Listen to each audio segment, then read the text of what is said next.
So hello बेटा। चलो आज के सेशन में हम बात करेंगे अर्थ एंड फ्रॉग की। और इस power pack power note session के साथ ये टॉपिक आ जाएगा आपके tip of the tongue. Okay, एक स्ट्रॉन्ग कंसेप्ट बनाएंगे यार। देखो कितना इतना बड़ा टॉपिक है और 1.5 पेज में अपन कंप्लीट कर रहे हैं। ओके, तो आपका सवाल बन जाएगा बेटा इससे, तो ध्यान से सुनना है, आगे बढ़ना है। चलो अच्छा अच्छा, अर्थवर्म पहले बात करते हैं, फिर जल्दी से फ्रॉग भी कंप्लीट कर लेंगे अभी के अभी इसी सेशन में। ओके, सो अर्थवर्म की अगर हम बात करें तो कॉमन इंडियन अर्थवर्म जिसके बारे में बात हो रही है वो है फेरिटिमा एंड लम्ब्राइकस। ये कॉमन है। ओके, ये आपको पता है कि भाई ये जमीन में ऐसे बरो करके रखते हैं, रहते हैं, है ना। जमीन के अंदर ऐसे बरो छोटे छोटे होल करके वहां पे ये रहते हैं। मॉर्फोलॉजी की अगर मैं बात करूं तो they are divided into more than 100 short segments. बहुत सारे सेगमेंट्स हैं इनके पास। हमने बात की कॉकरोच के पास भी सेगमेंटेड बॉडी होती है, इनके पास भी सेगमेंटेड बॉडी है। इनके सेगमेंट्स को हम मेटामियर्स कहते हैं। आपको एक बात नोट करनी चाहिए बेटा कि एनिड्यूडा, ऑर्थोपोडा, कॉर्डेटा, इन तीनों के पास मेटामियर्स होते हैं। सही है। Okay, be careful, this is called as metameres. Metameres मतलब कि आपके सेगमेंट ऐसे है कि उस सेगमेंट को काउंट करके आप बोल सकते हो कि इसके पीछे किडनी होगी, इस पर्टिकुलर सेगमेंट के पीछे भाई हार्ट होगा, ऐसे आप बात कर सकते हो। That is called as metameric segment. बहुत शॉर्ट में बताया मैंने। अब अगर मैं बात करूं कि भाई कौन सी डोर्सल साइड है, कौन सी वेंट्रल साइड है, ध्यान से सुना कि ये जो मेरी साइड है आगे की, ये है वेंट्रल साइड, पीछे है मेरी डोर्सल साइड। अगर मैं जमीन पर ऐसे चलने लगूंगा तो ये साइड नीचे आ जाएगी, राइट। पीछे की साइड ऊपर रहेगी। आगे की साइड मतलब नीचे की side, that is ventral side, right. पीछे के साइड मतलब ऊपर की साइड, उसे कहेंगे डोर्सल साइड। तो कैसे पहचानोगे कि कौन सी साइड अर्थवर्म की डोर्सल है और कौन सी वेंट्रल है? तो यहाँ पे हमें डोर्सल साइड पे मतलब पीछे के साइड पे हमें एक मीडियन रेड कलर की लाइन दिखाई देती है, जो कि एक्चुअली इसकी ब्लड वेसल है, जो हमें दिखाई देती है। आप कहोगे कि ये तो डोर्सल साइड है। वेंट्रल साइड की अगर मैं बात करूँ तो वेंट्रल साइड में हमें पोर्स दिखाई देते हैं, जेनाइटल पोर्स।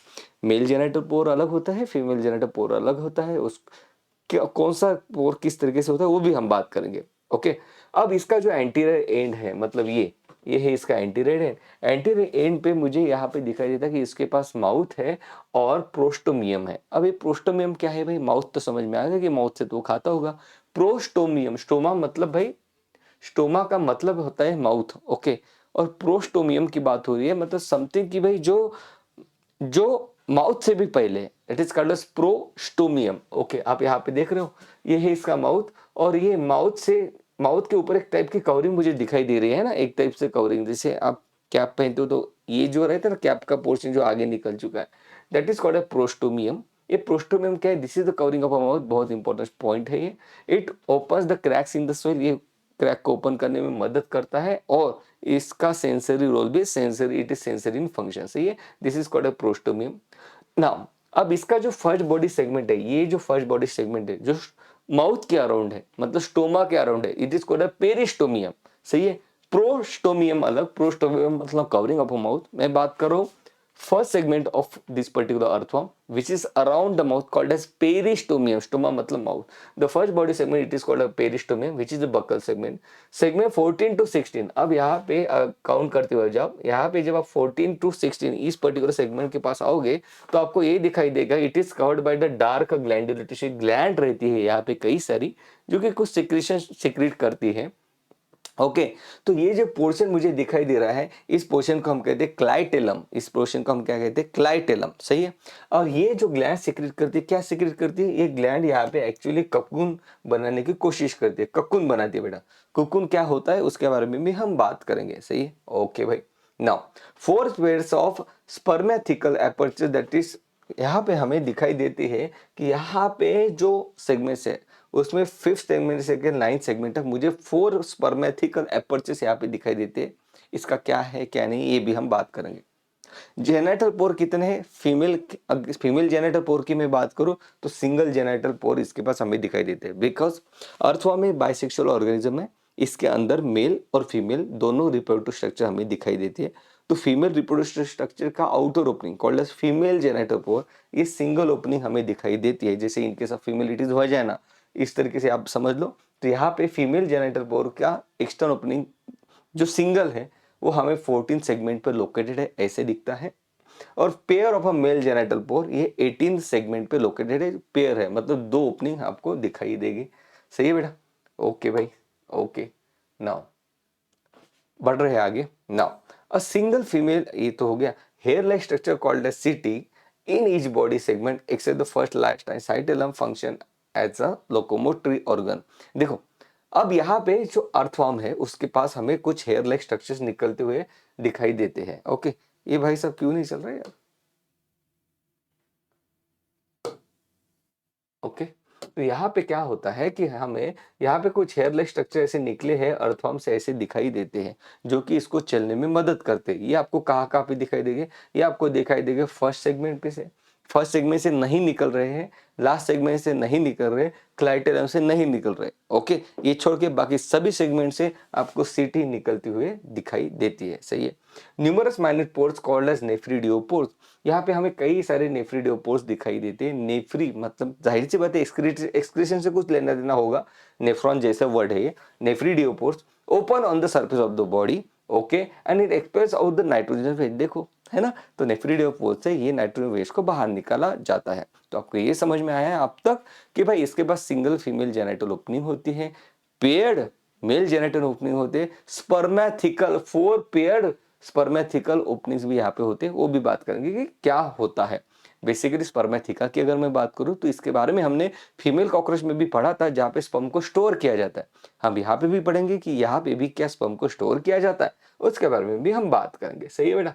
ओके भाई साहब, चलो बढ़ रहे हैं आगे, बढ़ रहे हैं आगे। Okay, now let's talk about anatomy. Anatomy की अगर मैं बात करूं तो आउटर लेयर, मतलब आप सबसे पहले जब अर्थवर्म की आउटर लेयर देखोगे तो आपको दिखाई देगा कि वो तो नॉन सेल्यूलर लेयर है, क्यूटिकल। ओके, उसको प्रोटेक्ट करने का काम करती है। मिडल लेयर, क्यूटिकल के नीचे सेल्यूलर लेयर है जो कि एपिडर्मिस है।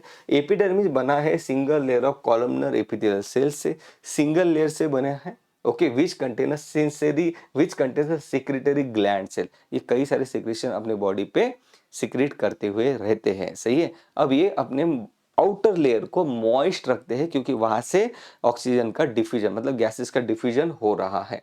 ओके, इसलिए तो सिंगल लेयर का है ताकि गैसेस डिफ्यूज हो सके।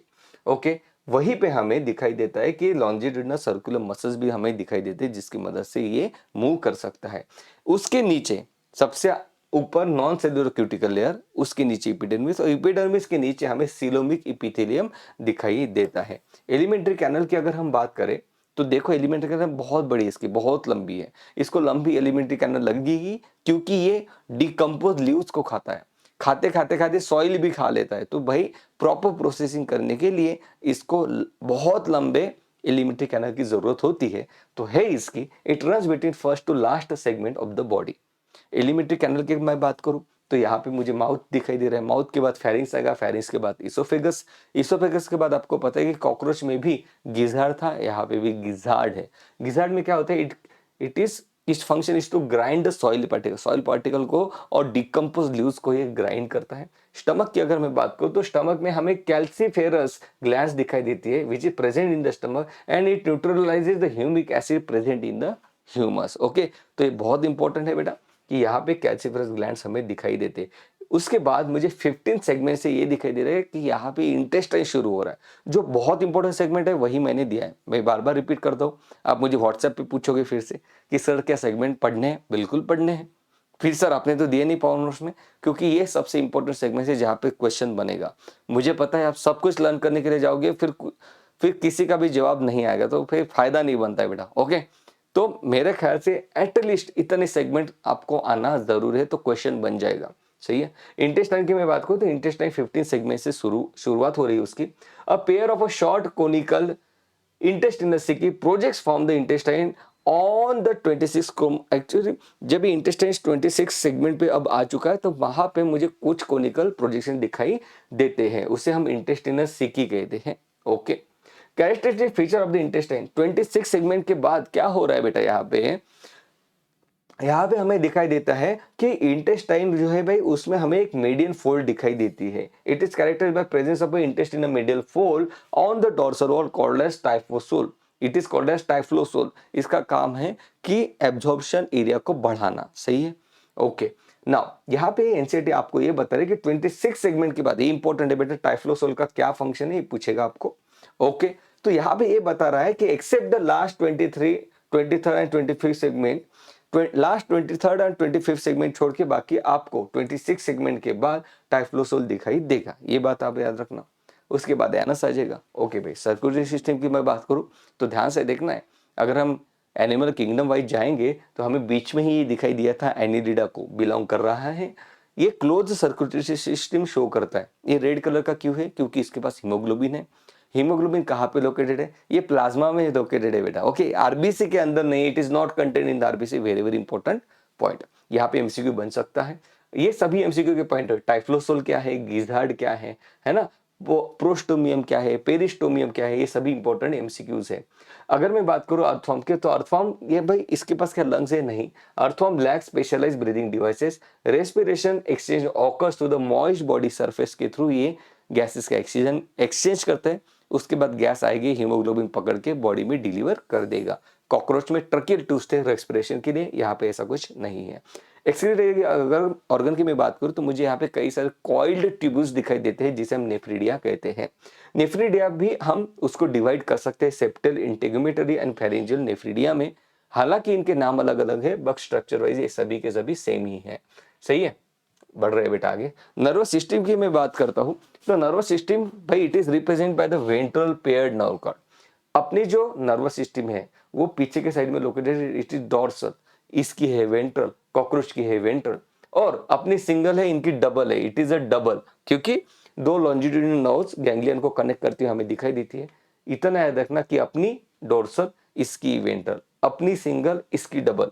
सही है। Central system does not have eyes, इसको भाई आंखें नहीं होती, but it does possess the light and touch sensitive organs, receptor cells to distinguish the light intake to light intensity and to feel the vibrations in the ground. तो कुछ sensitive organs इसके पास होते हैं। इसके पास कीमो रिसेप्टर्स भी होते हैं जो कि इसको टेस्ट प्रदान करते हैं, which react to the chemical stimuli. सही है बेटा। ओके, नाउ रिप्रोडक्टिव सिस्टम की अगर हम बात करें तो earthworm it is a hermaphrodite, bisexual है। मैंने क्या कहा था? बाय मतलब दो, सेक्सुअल मतलब दो सेक्स एक के अंदर, ऐसे याद रखो, कंफ्यूज नहीं होगे। बायसेक्सुअल मतलब एक दो सेक्स एक के अंदर, मतलब दोनों टेस्टिस और ओवरी एक ही इंडिविजुअल के अंदर प्रेजेंट दिखेंगे।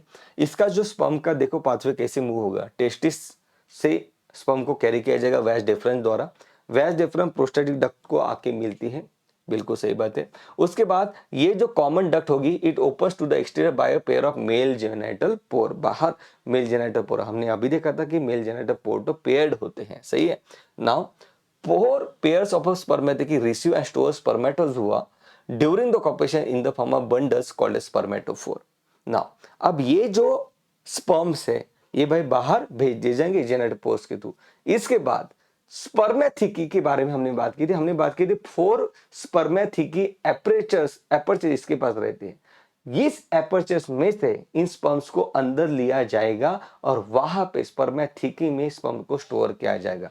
इतना याद रखना, कॉकरोच में भी स्पर्मेथिका स्पर्म को स्टोर करके रखता है, यहाँ भी स्पर्मेथिका स्पर्म को स्टोर करके रखता है। स्पर्मा मतलब स्पर्म, थीका मतलब क्या? सैक।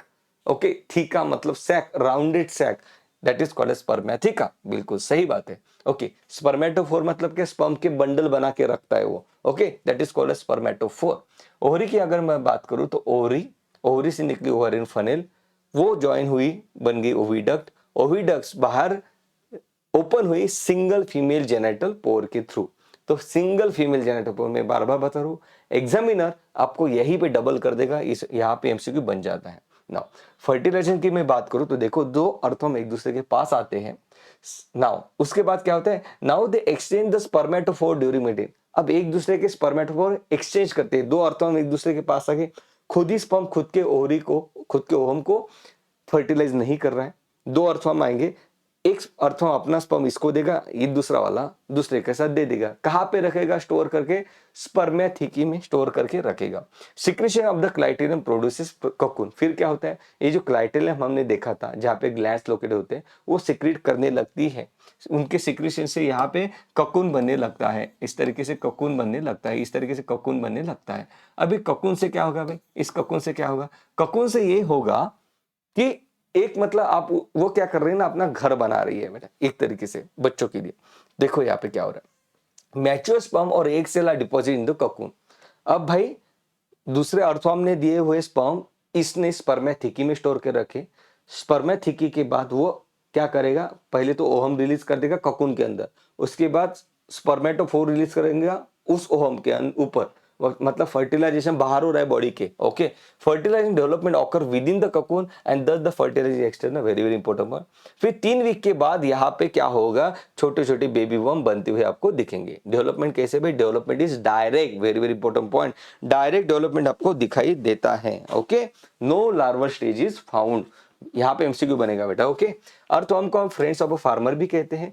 द प्रोसेस, अर्थवर्म को फ्रेंड ऑफ फार्मर कहते हैं। The process of increasing the fertility of soil by the earthworm is called as vermicomposting. ये जो भाई सॉइल को ये बरो करके रखते हैं, जिसके बाद सॉइल में गैसेस अच्छे से एक्सचेंज हो पाते हैं, उसे हम वर्मी कंपोस्टिंग कह रहे हैं। सॉइल की फर्टिलिटी बढ़ जाती है। They are also use as a bait in game fishing, मतलब वहां पे भी हम इसका यूज करते हैं। फ्रॉग की बात करते हैं बेटा, the most common species of frog found in India is Rana tigrina. Rana, सही है। ओके भाई, कोल्ड ब्लडेड है, आपको पता है, वार्म ब्लडेड, जो अपने बॉडी को टेम्परेचर रेगुलेट कर सकते हैं, उनको हम वार्म ब्लडेड कहते हैं। ये तो कोल्ड ब्लडेड या पोइकुलोथ हम इसे कहते हैं। ये क्या करता है बेटा, जैसे ही ठंड आ गई या जैसे समर आ गया तो खुद को जमीन के अंदर छिपा लेता है। ओके, बिल्कुल सही बात है। अगर इसने समर में खुद को छिपाया तो हम इसे एस्टिवेशन कहते हैं, ऑर्गेनिज्म पॉपुलेशन में बात की थी हमने। और विंटर में अगर इसने अपनी मेटाबॉलिक एक्टिविटी को कम कर दिया तो it is called as hibernation. छिपाना मतलब मेटाबॉलिक एक्टिविटी को कम करने की मैं बात कर रहा हूँ। ये भाई अपने दुश्मनों से खुद को छिपाते हैं, कम्यूफ्लेज शो करते हैं। किस टाइप का कम्यूफ्लेज शो कर रहा है, यहाँ पे इंपॉर्टेंट एमसीक्यू बनेगा। ये क्या करते हैं, कलर कर करके भाई सराउंडिंग में खुद को छिपा लेता है, कॉल्ड एज मिमिक्री। सही है, very very important point. Morphology की अगर मैं बात करूं तो इसकी स्किन बहुत स्मूथ है, स्लिपरी है। फ्रॉग कभी भी पानी नहीं पीता, स्किन से अपने वाटर को एब्जॉर्ब कर लेता है। बॉडी ऑफ अ फ्रॉग को हम डिवाइड कर सकते हैं हेड और ट्रंक में। इसके पास टेल नहीं होती है, नेक नहीं होती है। आई की मैं बात करूं तो इसका आई के ऊपर नेक्टेटिंग मेम्ब्रेन हमें दिखाई देती है, जो कि पानी में भी इसको अच्छे से तैरने में मदद करती है। ईयर की मैं बात करूं, बहुत important MCQ, ear is represent by the tympanal, इसके पास पिन्ना नहीं होता। लिम्स की मैं बात करूं तो जाहिर सी बात है भाई, 2 आगे 2 पीछे, 4 लिम हाइंड लिम। 4 लिम में 5 डिजिट है, हाइंड लिम में 4 डिजिट है। फ्रॉग सेक्सुअल डायमॉर्फिज्म एग्जिबिट करता है, मतलब बाहर से ही उसको देख के आप पता कर सकते हो कि भाई ये मेल है या फीमेल है। कैसे पता चलेगा कि कोई मेल है, पहले तो भाई मेल फ्रॉग ये आवाज निकालता है, डरकाओ डरकाओ, right, so have sound producing vocals है। उसके बाद उसके पास कॉपुलेटरी पैड होता है, कहाँ पे, फर्स्ट डिजिट ऑफ अ 4 लिम, आगे के लिम पे ही कॉपुलेटरी पैड उसके पास होता है। सही है, बिल्कुल सही बात है। एनाटॉमी की बात करूं तो बिल्कुल अपने एलिमेंट्री कैनल जैसी इसकी एलिमेंट्री कैनल है। अगर आपको किसी सवाल का जवाब नहीं आया फ्रॉग के एलिमेंट्री कैनल का, तो इतना समझ लेना कि आपके लिए ऐसे समझना कि आपके एलिमेंट्री कैनल की बात हो रही है, आप जवाब दे दोगे उस एमसीक्यू का। बहुत इंपॉर्टेंट ट्रिक बताई मैंने। एलिमेंट्री कैनल इसकी शॉर्ट है क्योंकि ये कार्निवोरस है, ऐसे डिकम्पोज लीव्स वगैरह नहीं खाता है, तो इसकी एलिमेंट्री कैनल शॉर्ट है। माउथ है, माउथ के बाद buccal cavity, pharynx, stomach, intestine, cloaca. Intestine के बाद एनस नहीं आ रहा है, यहाँ पे कॉमन एपर्चर है, कॉमन एपर्चर है यूरिन पास करने के लिए, फीसेस फीकल मैटर को पास करने के लिए, और एज अ जेनाइटल ओपनिंग भी क्लोएका में ओपन होती है। तो इन तीनों की तीनों ओपनिंग क्लोएका नामक एक पर्टिकुलर ऑर्गन में ओपन हो रहे, सैक लाइक स्ट्रक्चर होता है। इसके पास लीवर भी है, गॉल ब्लैडर भी है, गॉल ब्लैडर से बाइल आएगा, कहाँ पे आएगा आपको पता है, डिओडेनम में आएगा। पैनक्रियाज है, इंटेस्टाइन है, इंटेस्टाइन के विला माइक्रोविला सब कुछ है। रेस्पिरेटरी ऑर्गन की मैं बात करूं तो अगर ये पानी में है तो इसके पास स्किन के थ्रू ये रेस्पिरेशन करता है, गैसेस का एक्सचेंज कर देता है। लैंड पे अगर है तो ये बकल कैविटी, इसके पास लंग्स भी है और स्किन का यूज ये करता है। तो वेरी इंपॉर्टेंट बात होगी।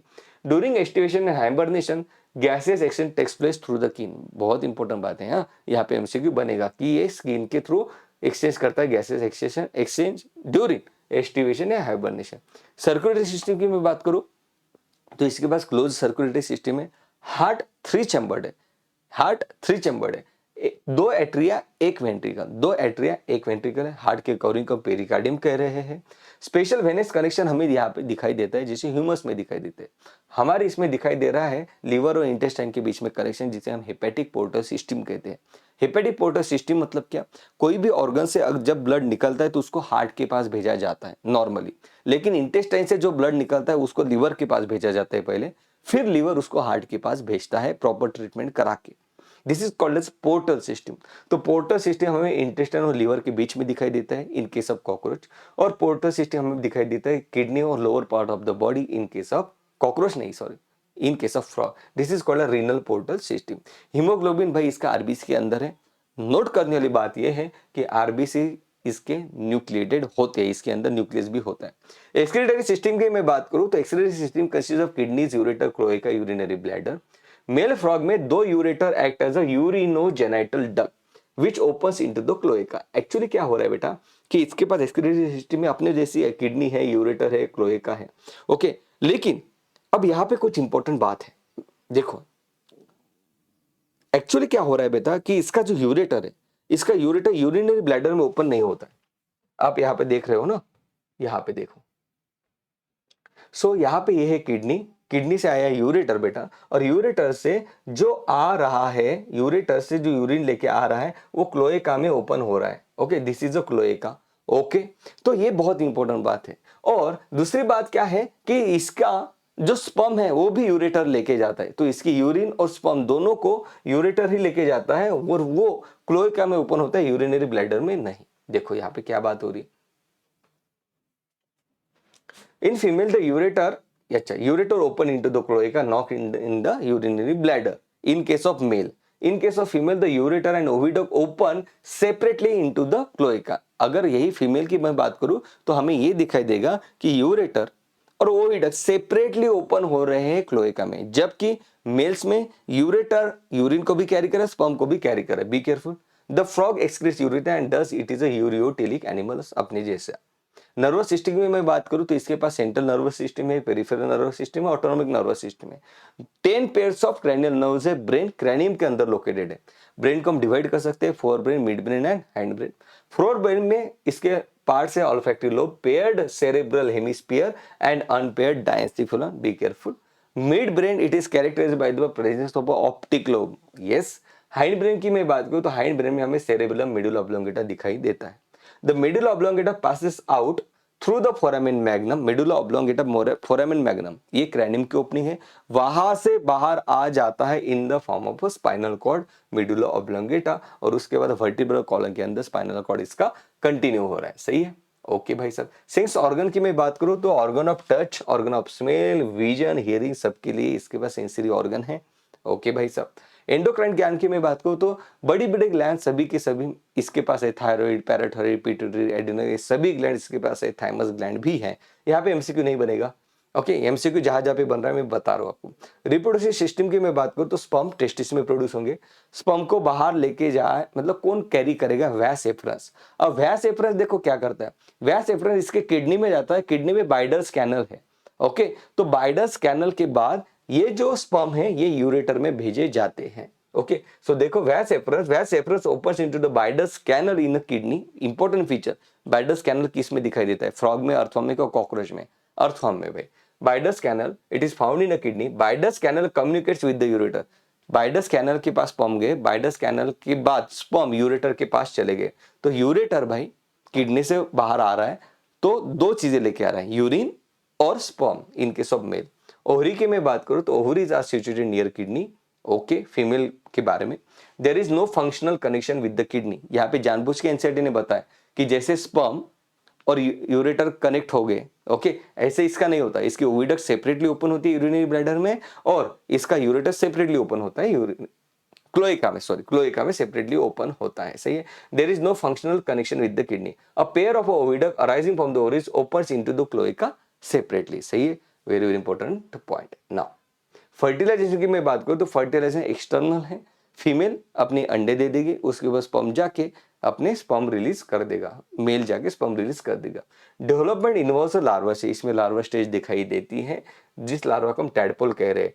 टैडपोल का मेटामॉर्फोसिस होता है, उसके बाद एडल्ट बन जाता है। एक बार बहुत पहले इसने सवाल पूछा था कि भाई ये टैडपोल जो है ये एडल्ट बनने के लिए इसको यहाँ पे थायराइड हार्मोन की जरूरत होती है, ओके। जो यहाँ पे इंसाइड तो नहीं दिया, एक बार पूछा था इसमें, ओके। सही है बेटा। सो देखो इतने बेहतरीन तरीके से हमने अर्थऑन और फॉग दोनों के दोनों टॉपिक बहुत अच्छे से कंप्लीट कर रहे हैं बेटा। टेलीग्राम चैनल आप ज्वाइन करो, पावर नोट्स को डाउनलोड करो। That was all about this session. मस्त पढ़ाई करते रहो यार, है ना, एग्जाम को तो हमें फोड़ना है। जय हो बेटा। वीडियो का लाइक, चैनल को सब्सक्राइब करना मत भूलना। Bye bye.